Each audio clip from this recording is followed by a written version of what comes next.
kojas keliauja, jo lūzas puta. Čia mano pastogė, meškais ir namais, ir miestas, ir tu čia dainuoji linksmai.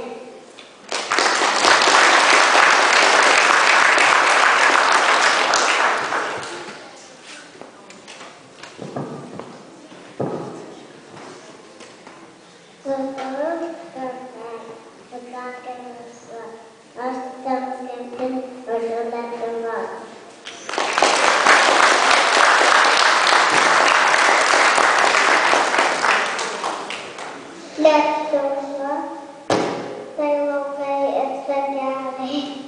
Lietuva, tai šiputės laukos.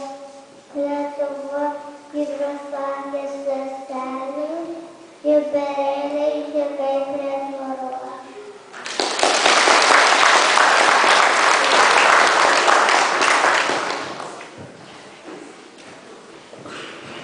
Lietuva, kontrolės sodyboje.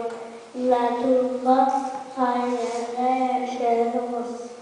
Lietuva, žalias pirktų darželis ir sena mokytelė lankos.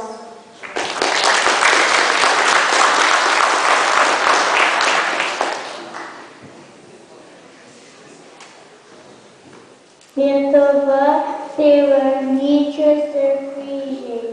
Lietuva, tai tėvelių namai. Lietuva, vaikų pūkos tarlyčios ir varpų šventės ryto aidai.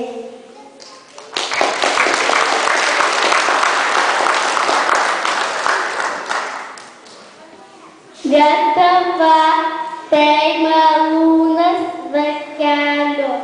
Lietuva, vakarėlis plautos. Lietuva, mažas senas kampelis. Toks tu lietuvis brangus.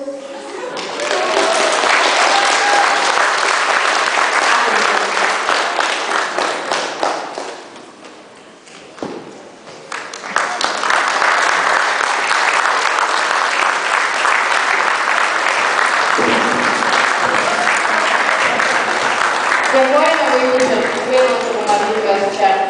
Noriu pasakyti, kad ne tik lietuvių bendruomenė remia mokyklėlės. Turbūt dauguma jūsų žinote, kad yra ir lietuvių fondas, kuris taip pat skiria paramą lituanistinėms mokykloms. Tai būtent kalbant apie mūsų Džerso mokyklą, noriu pakviesti Žilviną Bugrį, kuris yra lietuvių fondo įgaliotinis Džersyje ir Niujorko